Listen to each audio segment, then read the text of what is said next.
నమస్తే అండి. అందరూ బాగున్నారా? ఇవాళ డ్రైవర్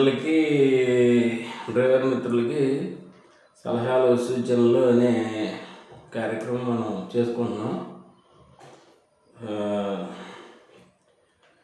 చిన్న చిన్న సలహాలు చెప్పి ఇది నేను చేసే వీడియోలు డ్రైవర్లకి, మెకానిక్లకి, కస్టమర్లకి, ఈ మోటార్ ఫీల్డ్కి వీళ్ళ ముగ్గురు కూడా నిర్మాత, డైరెక్టరు, మ్యూజిక్ డైరెక్టరు అన్నీ ఉంటేనే సినిమా హిట్ అయ్యేది స్టోరీ. అలాగా మనం ఇప్పుడు ఇవాళ డ్రైవర్లకి సలహా ఏంటంటే, సలహాలు సూచనలు, బండి చాలామంది ఆయిల్ వస్తుందని ఫస్ట్ గేర్లో మూవ్ చేయకుండా సెకండ్ గేర్లో మూవ్ చేస్తారు. మూవింగ్ గేర్లోనే మూవ్ చేయాలి. అది కాకుండా ఫస్ట్ గేర్లో, లోడ్ గేర్లో మూవ్ చేయకుండా ఫస్ట్ గేర్లో మూవ్ చేస్తే ఏమవుతుందంటే కొద్దిగా ఆయిల్ ఎక్కువ ఖర్చు అవుతుంది. ఆయిల్ రావాలని మనం ఏం చేస్తామో దాంట్లోనే పొరపాట్లు దొరుకుతూ ఉంటాయి. ఎలాగంటే చెప్తానండి. ఫస్ట్ గేరు 10 కిలోమీటర్ అంటే గేర్లు షిఫ్టింగ్లు దానికి లెక్క ఉంటుంది. ఫస్ట్ గేర్ 10 కిలోమీటర్లు, దాంట్లోకి మళ్ళీ సెకండ్ 10 కిలోమీటర్లకు రాగానే సెకండ్ గేర్లోకి వచ్చేయాలి. అంటే లోడ్ గేర్, కొంతమంది ఏమో లోడ్ గేర్ అంటారు, కొంతమంది ఏమో మూవ్ చేసేదాన్ని ఫస్ట్ గేర్ అంటారు. మూవింగ్ గేర్ రాగానే 10 కిలోమీటర్ రాగానే మళ్ళీ ఫస్ట్, 20 కిలోమీటర్ రాగానే మళ్ళీ సెకండ్, 30 కిలోమీటర్ రాగానే థర్డ్, 40 రాగానే అట్లా టాప్. అట్లా గేర్ షిఫ్టింగ్. అలా మూవింగ్ గేర్లో మూవ్ చేయకపోతే ఏమవుతుందంటే, ఇప్పుడు మీరు ఆగున్న బండిని తొయ్యాలి, ఎక్కువ బలం ఉపయోగించాల్సి వస్తుంది. కొద్దిగా డొల్లుతున్న బండిని తొయ్యడానికి కొద్దిగా ఈజీగా ఉంటుంది. అలాగా వీళ్ళు లోడు బండి మూవింగ్ గేర్లో మూవ్ చేయకపోతే దాని తర్వాత గేర్లో, ఫస్ట్ గేర్లో బండి మూవ్ అవ్వాలంటే ఎక్కువ మనం యాక్సిలేటర్ తీయాల్సి వస్తుంది. బండి కూడా గేర్ బాక్స్ కానీ, క్రౌన్ కానీ, ఆ గేర్ బాక్స్ వీల్స్ హైడ్రాలిక్లో ఒక టైట్ ఫిట్మెంట్ మీద దించుతారు. అది ఒక గేర్ ఏ గేర్లో మూవ్ చేయాలో మూవ్ చేస్తే బండి టైరు ఒక రౌండ్ తిరిగేదాకా మాత్రం కంపల్సరీగా మూవ్ గేర్ ఉండాలండి. దాని తర్వాత గేర్లు మార్చుకోవాలి. ఆ గేర్లో కాకుండా దాని తర్వాత గేర్లో కన్నా మూవ్ చేస్తే మీరు యాక్సిలేటర్ ఎక్కువ వేయాల్సి వస్తుంది. బండి కదలడానికి మూవింగ్ గేర్లో మూవ్ అయినంత ఇదిగా దాని తర్వాత గేర్లో మూవ్ అవుతుంది. క్లచ్ ఆపరేటింగ్ దగ్గర నుంచి యాక్సిలేటర్ ఆపరేటింగ్ దగ్గర దాకా తేడా వస్తుంది.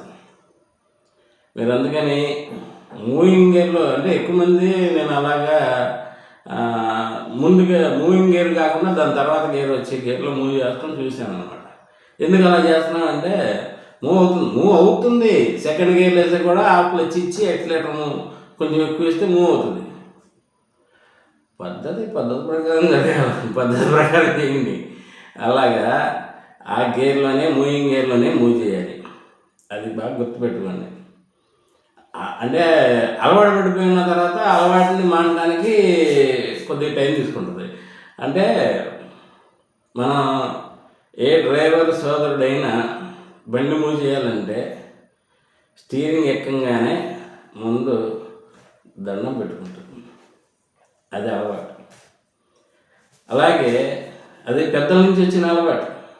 అలాగే బండి ఆపేటప్పుడు బాగా యాక్సిలేటర్ ఇచ్చి రేస్ చేసి ఆపుతారు. అది కూడా వాస్తవంగా చెప్పాలంటే పెద్దల నుంచి వచ్చిన అలవాటు. ఆ అలవాటు ఎలా వచ్చిందంటే,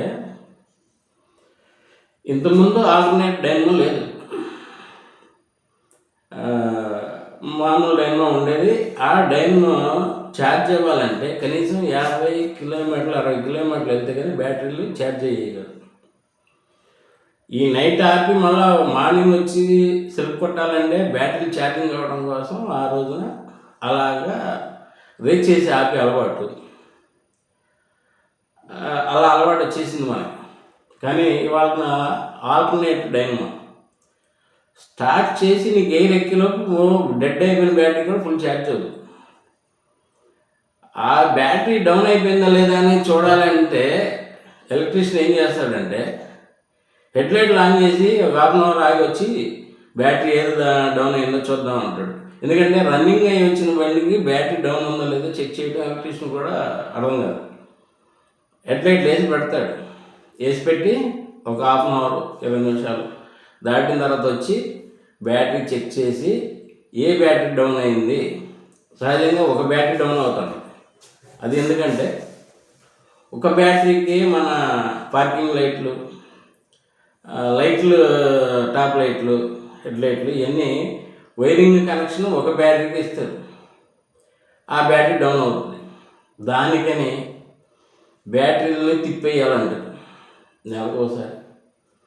తిప్పేయటం అంటే ముందు బ్యాటరీ వెనక్కి, వెనక బ్యాటరీ ముందుకి. దాంట్లో ఇప్పుడున్న కంపెనీ బ్యాటరీలకి డిస్ట్ వాటర్ కాదు, యాసిడే పోసుకోవాలి.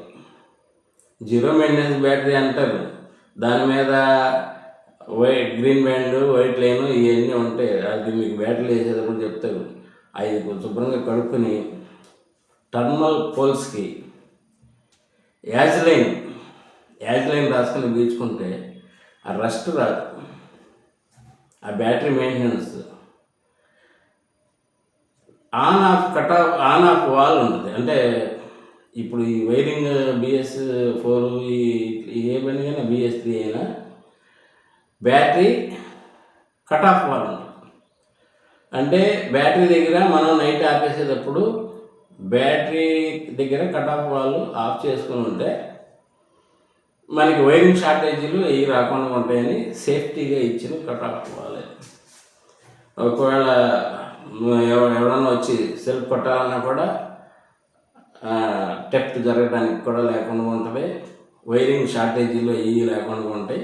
అందుకని కట్ ఆఫ్ వాల్ పనిచేస్తుందా లేదా, కట్ ఆఫ్ వాల్ ఆపి మనం సెల్ఫ్ కొడితే లైట్ వేసినా రాదు, సెల్ఫ్ కొట్టినా తిరగదు. కట్ ఆఫ్ వాల్ ఒకటి మెయింటైన్ చేయాలి. నెక్స్ట్ అట్లాగే యాజ్లైన్ రాసుకుని టర్మల్స్ క్లీన్ చేసుకుని బ్యాటరీలు తిప్పేసుకుంటా బ్యాటరీలు మెయింటైన్ చేసుకోవాలి. చేసుకుంటా బ్యాటరీలు తిప్పేసుకుంటే ఏముందంటే 2 బ్యాటరీలు ఒకేసారి మెయింటెనెన్స్ సరిగ్గా ఉంది అంటే 2 బ్యాటరీలు ఒకే రకంగా పనిచేస్తాయి. ఒక బ్యాటరీ బాగుంది, ఒక బ్యాటరీ బాగాలేదు అని అంటే ఎలక్ట్రీషియన్ గారు బ్యాటరీ మెయింటెనెన్స్ సరిగ్గా లేదు. ఒక బ్యాటరీ బాగుంది, ఒక బ్యాటరీ బాగాలేదంటే ఏంటి కారణం? మనకి వైరింగ్కి కనెక్షన్ ఉన్న బ్యాటరీ తిప్పేట్లా ఒకే దాని మీద లోడ్ పడుతుంది. ఒకటిదాన్ని పని చేయబోతున్నాను, రెండో వాడిని సపోర్ట్గా పెట్టాం అక్కడ. ఇది అర్థం చేసుకోవాలి మనం. నెక్స్ట్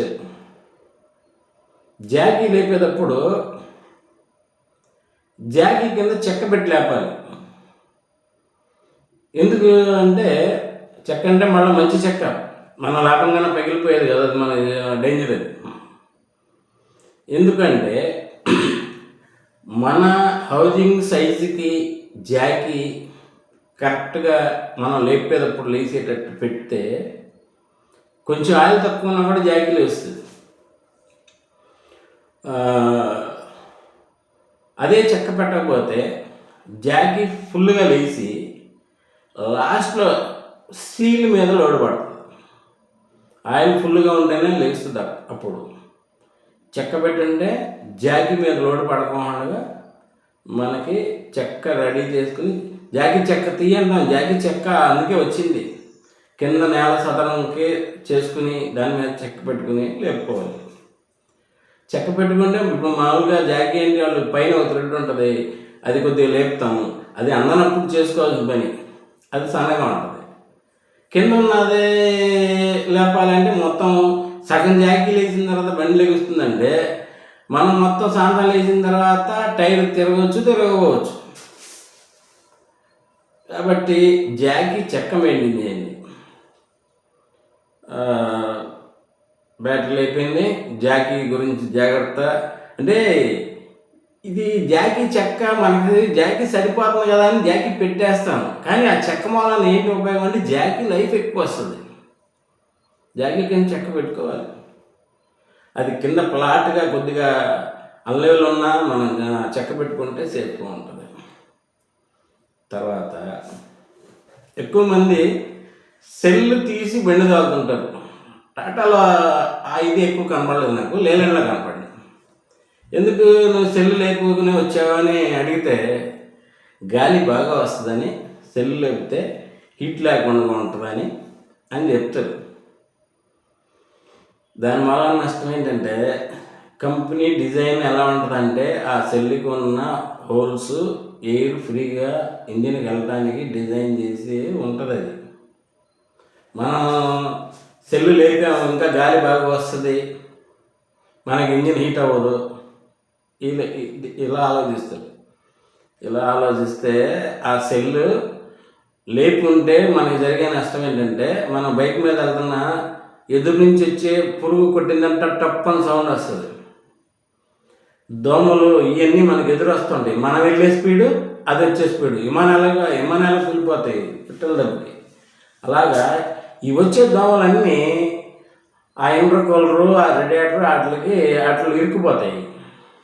ఇరుక్కుపోయి మీకు రేడియేటర్ త్వరగా బ్లాక్ అవుతుంది, హీట్ అవుతుంది. మీరు సెల్లు దించుకుని తోలిన దానికి సెల్లు మామూలుగా బండికి ఫిట్ అయ్యి కరెక్ట్గా ఉన్నదానికి హీట్ అవటాలు అవన్నీ ఉండదు. హీట్ అవుతుంది అంటే మీ బండిలో ఏదో ప్రాబ్లం ఉంది. దానికి మినిమం 80 to 80కి తగ్గకుండా హీట్ ఉండాలి. 82 సెంటిగ్రేడ్ హీట్ ఉంటేనే మీకు మైలేజ్ వస్తుంది. గుర్తుపెట్టుకోండి బాగా. ఇప్పుడు బ్లాక్కి డమ్మీలు ఇస్తారు, ఎందుకంటే లోపల గడ్డ కట్టేస్తే ఆ డమ్మీ బగ్గిలి బ్లాక్ ఇబ్బంది లేకుండా. చలికాలం స్టార్ట్ అవ్వడానికి ఇంతకుముందు ఫ్లగ్గులు ఇచ్చేవాళ్ళు. కాశ్మీర్ అటు వచ్చేసి పైపులో వాటర్ మామూలుగా మనం ట్యాప్ తిప్పితే రాదు. ఒక స్టవ్ హీటర్ తీసుకుని వెళ్ళి ఆ పైప్ని హీట్ చేస్తేనే ఆ వాటర్ వస్తుంది, అంత గడ్డ కట్టుద్ది. మన అదృష్టం కొద్దీ అలాంటి బాధలే లేకుండా హ్యాపీగా ఇక్కడ బతికేస్తున్నాం. ఏపీ తెలంగాణ ఏపీలో అలాగా. మీరు ఆ సెల్కి 2 యాంగిల్లో పెట్టిస్తారు, అది కొద్దిగా పైకి లేచి ఉంటుంది. అప్పుడు ఎయిర్ ఫ్లో మామూలుగా ఫ్రీగా వెళ్ళడానికి వెళ్ళే హోల్స్ ఏమవుతాయి అంటే కొంచెం అలా పైకి లేచి ఉంటాయి. ఈ సందులోంచి వెళ్ళాలి, దోమలు వెళ్ళటానికి దారి పెడుతున్నాం మనం. సెల్లు లేపామంటే దోమలకి దారి ఇచ్చినట్టు మనం. దేవుడు బాగా గుర్తుపెట్టుకోండి. ఏదన్నా అనుమానాలు ఉంటే నా వాట్సాప్ నెంబర్కి మెసేజ్ పెట్టండి, రిప్లై ఇస్తాను ఖచ్చితంగా. నా ఛానల్ని సబ్స్క్రైబ్ చేసుకోండి, బెల్ బటన్ 2 సార్లు నొక్కండి, 10 మందికి షేర్ చేయండి. మన ఛానల్ అభివృద్ధికి పాటుపడండి. నమస్తే.